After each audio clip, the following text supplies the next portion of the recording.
Wednesday morning, my friends. Can you believe it is Wednesday? It is a wonderful Wednesday. We got our men's Bible study at 10 a.m. this morning, ladies' prayer group. Then we've got our brown bag supper in the fellowship hall at 5. I think we're going to meet in the fellowship hall for prayer meeting and Bible study. Of course, all children's and youth activities are on go as well.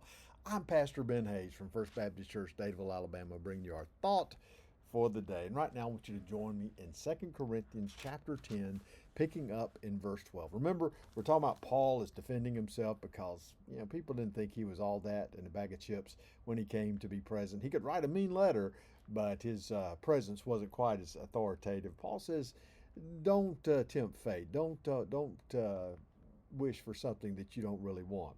But in verse 12, look at what he says. For we dare not class ourselves or compare ourselves with those who commend themselves. You know people like that, don't you, who commend themselves, who think that they are all that in a bag of chips. They are the bee's knees. They are everything. You know what I'm talking about? Paul says we wouldn't dare compare ourselves with those folks. But they, measuring themselves by themselves and comparing themselves among themselves, are not wise. You know, here's the thing. Most of us think more highly of ourselves than we ought. All of us are guilty of that at some time. Sometimes some of us are guilty of that all the time. He says, be careful how you make that measurement, how you compare, who you compare yourself with. Because listen, I can think of a dozen people right now that I could compare myself to, and I come off looking pretty good. I mean, think about that. I'm nowhere near Hitler or Saddam Hussein or some other guys that I've known in my past. I come out pretty good. But see, the comparison is not with them. The comparison is not even with the Apostle Paul. The comparison is with the Lord Jesus Christ. And man, I got to tell you, when I compare myself with him, I come up far short. Look at what Paul says, verse 13. We, however, will not boast beyond measure, but within the limits of the sphere which God appointed us, a sphere which especially includes you. Paul says, here's the measure we're going to take. I'm going to measure myself in accordance with the task that God has placed before me. He put me in your sphere, Church of Corinth. He says, I'm here with a job that he's called me to do. And that's how I'm going to measure myself. Am I doing the job? Am I being effective? Am I the man that God has called me to be for you? All right, you got that? Now look at verse 14. For we are not overextending ourselves as though our authority did not extend to you, for it was to you that we came with the gospel of Christ, not boasting of things beyond measure, that is, in other men's labors, but having hope that as your faith is increased, we shall be greatly enlarged by you in our spirit. Now, pause there.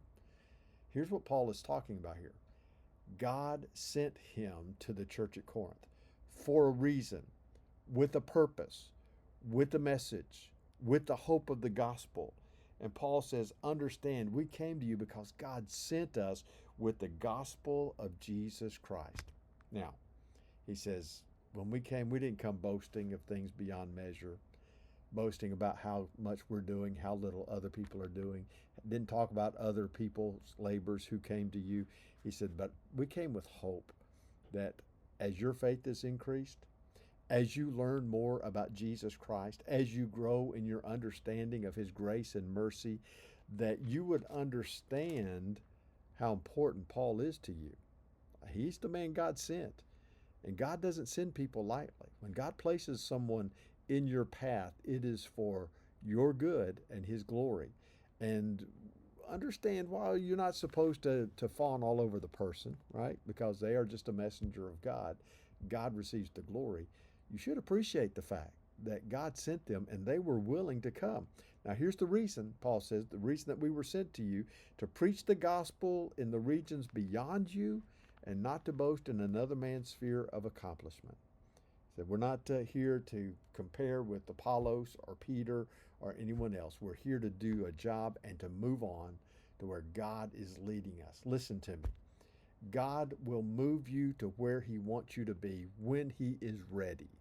And there's not a thing in the world that you can do to stop that. Now, I often say that we're the only part of God's creation that can say no. And sometimes we do say no, but God will still move you if he so desires. He is sovereign. Think about that. Be blessed. I'll see you back here tomorrow.